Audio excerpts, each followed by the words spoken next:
People are getting support, they're getting benefits, and what we're saying is from now on, people are going to have to do something in return for those benefits. These are people who've been unemployed for 3 years, and we're saying in return for that, you've either got to do some work in your community, like cleaning the graffiti up or cooking meals for the elderly, or you've got to be signing on every day at the job centre, or you need to be getting real help with some of perhaps your underlying problems like a drug problem or illiteracy.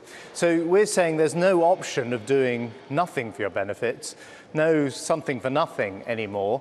People are going to have to do things to get their dole, and that is going to help them into work. That's the crucial point. This is all activity that is actually going to help them get ready for the world of work. Of course, we want more jobs, and there's great news today.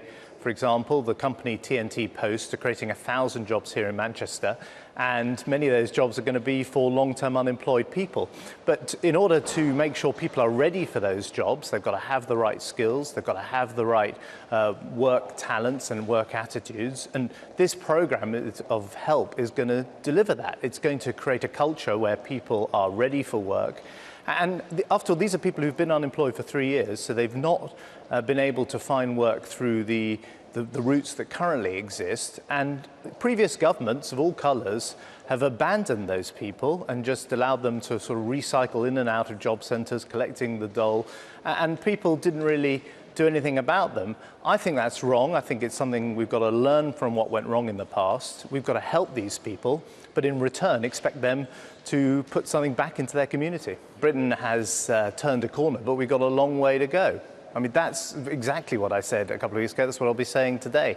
Of course, we've got a huge amount of work to do to make sure that we go on reducing our deficit, go on creating jobs, go on preparing Britain for the future. And anyone who thinks that the debt crisis is over, they only have to watch your news bulletins and they'll see problems in Italy, problems this week in Washington, D.C.